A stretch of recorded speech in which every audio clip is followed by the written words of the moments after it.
Hi guys, Rhea Reloaded here for VEDA Day 16 and hashtag one small step. Today I am going to do the rules for WLS Life. That was it was a tag that was started by Lily VSG and Rachel Rock Create. So here we go. What are your rules and targets for protein? What was given to you by your team, and what did you set for yourself? My surgeon's office set a goal of 60 to 80 grams per day, and that's pretty much all they gave me, 60 to 80 grams. And of course, in the beginning that was hard to hit. Had to have protein shakes all the time to do that. And but now I hit 80 grams or more per day, and most of that with food, regular food. Shakes and bars or no shakes and bars? Yes, I do shakes and bars. I start my morning with a shake. I'll use an Atkins or a Premier Protein or Click. I do use Gene Pro to supplement, to kick up the protein and things sometimes, but I usually start my morning with a protein shake, and I use those shakes as a base, and I always add to it. I use mix-ins. I blend it up with some ice, so I get a cappuccino, frappe, fruity, whatever. And I change it up every day, and so I do shakes. And bars I don't do necessarily every day, but I do use them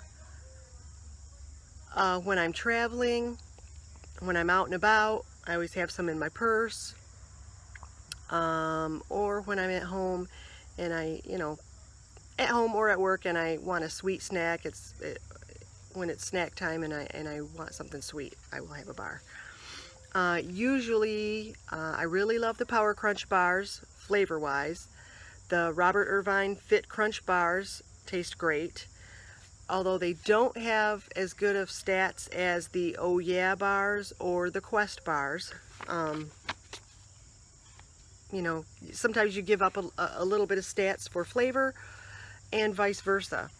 So I still buy a variety of them, and I use them for different purposes.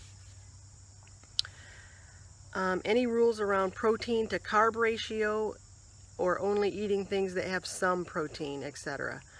I don't really count my protein to carb ratio. I will talk about the ratio that I follow later on. There's another question that talks about rules around my calorie intake. So no, I don't really have any rules that I follow around protein to carb ratio. My carbs usually take care of themselves, and like I said, I will follow up with that with more explanation on that in a later question. Okay, rules for water. What are your water targets, and what was given to you by your team? What did you set for yourself? My surgeon's office gave me a target of a minimum of 48 ounces of water. Now, pure water, I probably do only get 48 ounces or less of water. However, my surgeon's office also takes into account other fluids, not just water. Now, water has a lot of great benefits. It flushes your system. It's the purest form of fluid intake. But from a dehydration standpoint, any fluid can prevent that. I don't want to say any fluid, but most fluids can prevent dehydration. So just because I don't get 60, 80, 100, I don't know how you guys get 60, 80, 100 grams of or ounces of water a day. I just cannot do that. But I generally get, I start my morning with the protein shake, to which I add a good amount of ice.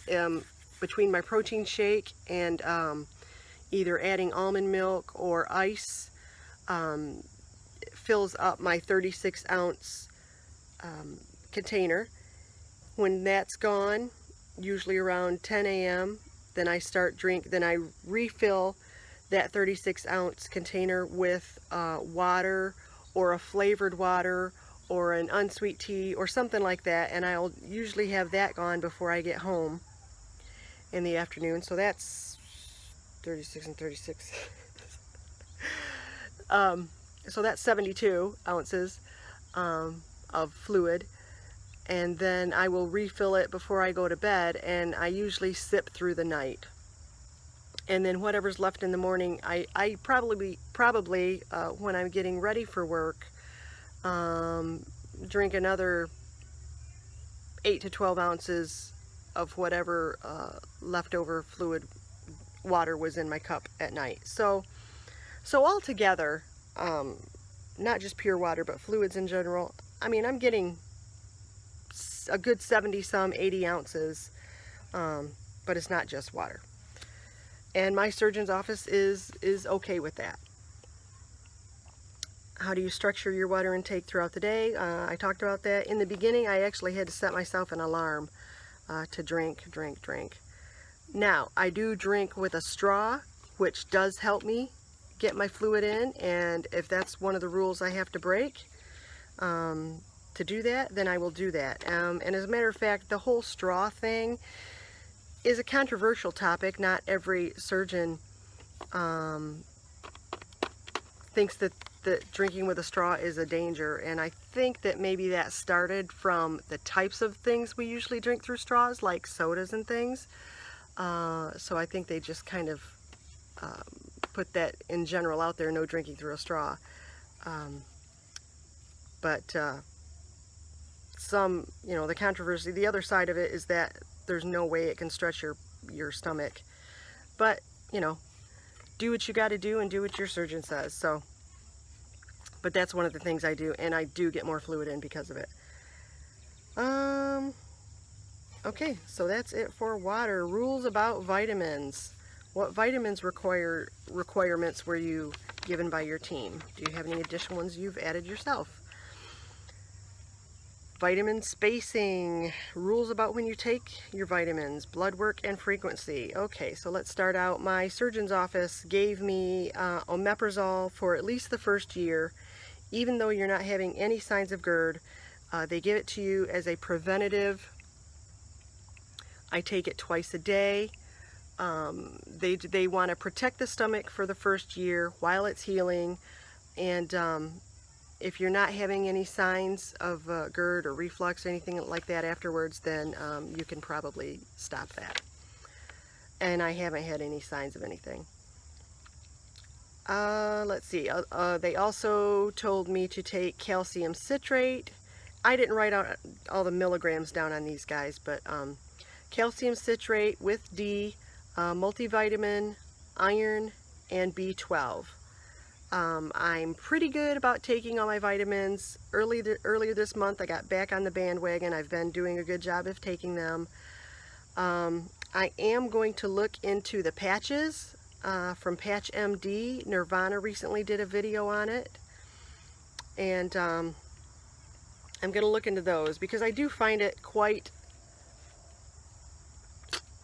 I don't know what's the word. I just don't like thinking about taking vitamins throughout the day because you do have to break them up. You can't take the iron with the calcium, and you can't take and I have found that if I take the calcium and multivitamin all at one time, I do get a little stomach upset. So you kind of got to spread those out, and so I just feel like I'm just taking vitamins, pills all the time. And you know what? Part of the reason I did this is so I could quit taking pills. Now, it's for a different reason. It's vitamins and they're good for you, as opposed to blood pressure pills and arthritis pills and things like that. But anyway, I'm going to look at the patches. I have added on my own biotin. I've heard a lot of people taking biotin, and as far as, I don't know that biotin helps you regrow hair. It kind of makes, supposed to make the hair that you have healthier. I don't think I lost that much hair because of the surgery. I did lose a little bit, and I do have some baby hairs growing back in here. But my family has a hereditary hair loss, and our hair does tend to get pretty thin, and so I'm taking 10,000 micrograms of biotin a day just to see what that will do for me. Blood work, I'm looking down at notes, so I believe I had blood work done at 2 months, 6 months, and then I'll have it done at my 1 year coming up next month.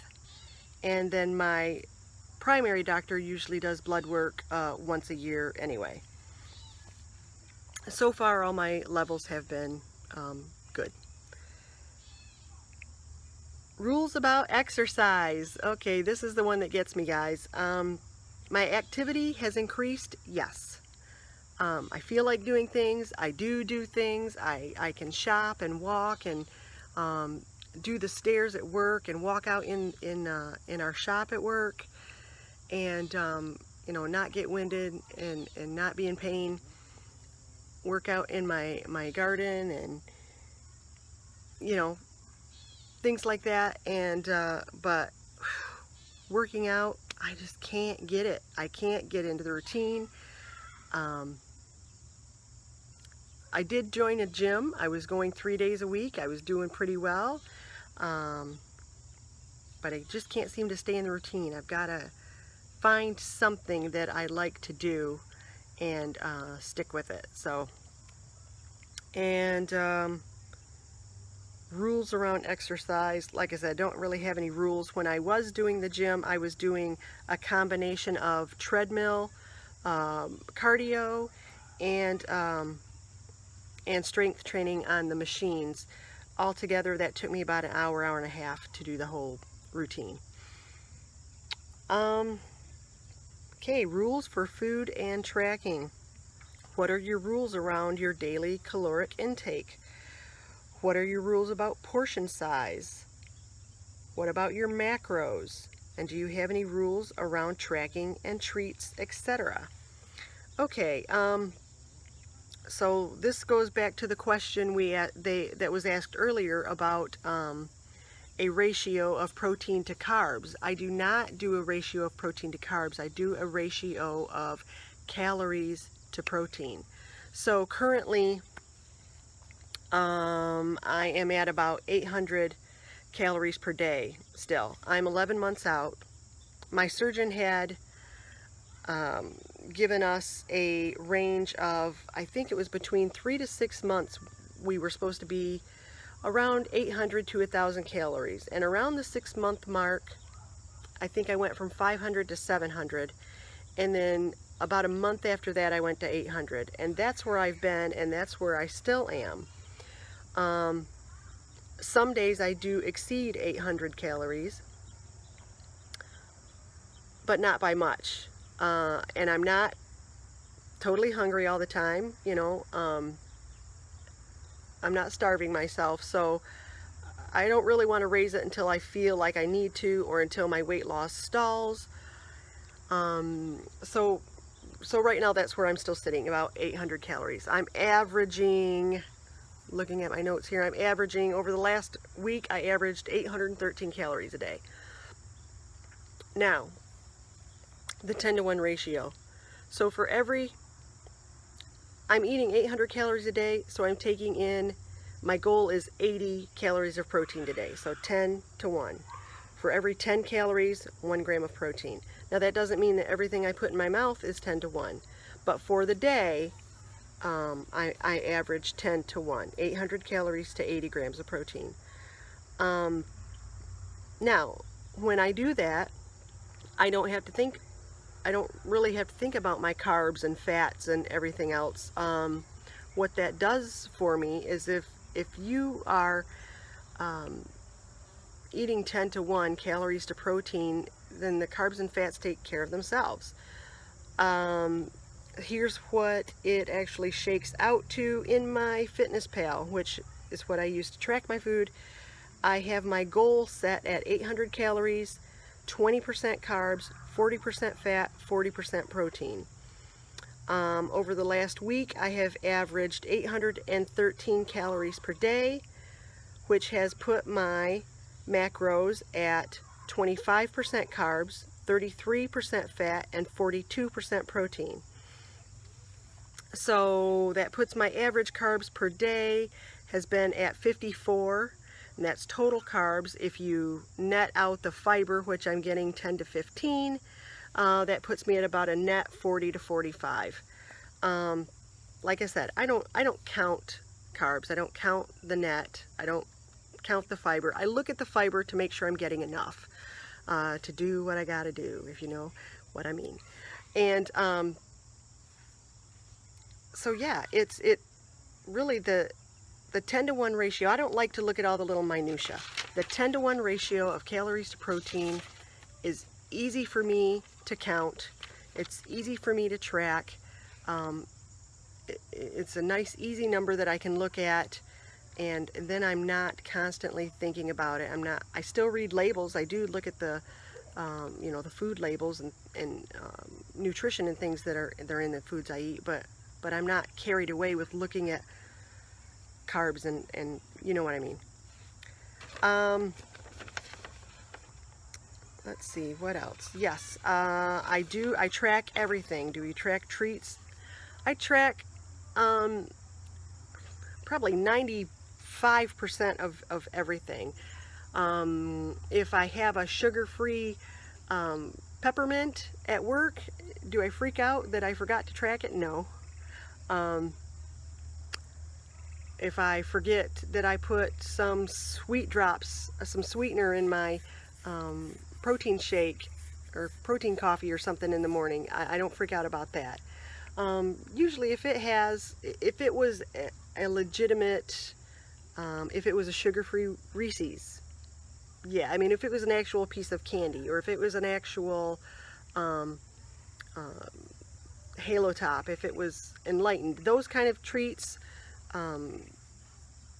you know, Power Crunch bars, I track all that, but I don't worry about tracking every little tiny thing. Let's see, I've tracked for 333 straight days. I have been tracking since, I've been tracking longer than that. I started tracking before, about a month before my 2-week diet, my 2-week liquid diet before surgery. But there was I missed 3 days over my surgery. The day of my surgery and the 2 days after. You know, those first few days I was just trying to stay alive and trying to work it and trying to drink and, you know, get through it. So those 3 days I didn't track. So my streak has only been 333 days, but it's been longer than that. And I mean, I just find my FitnessPal helps me immensely. The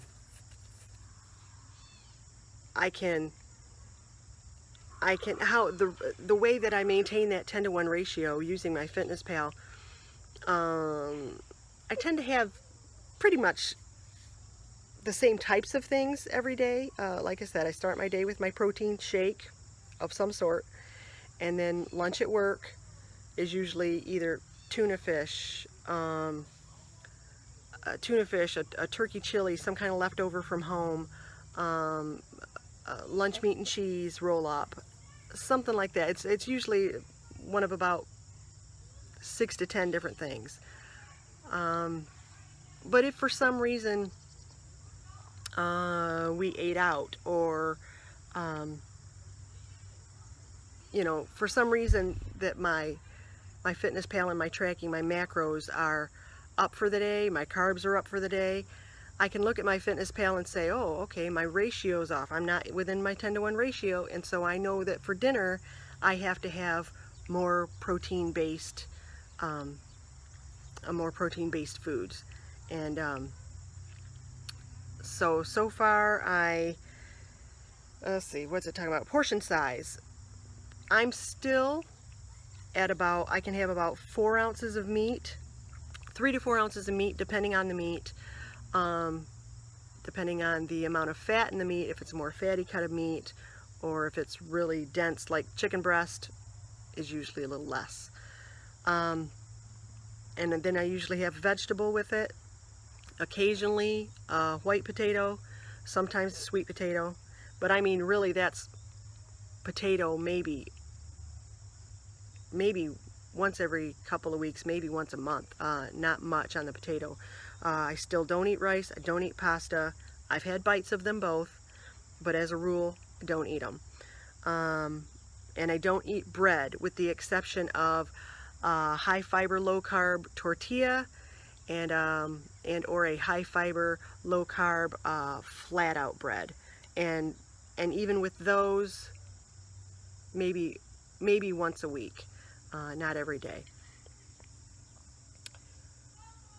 Let's see.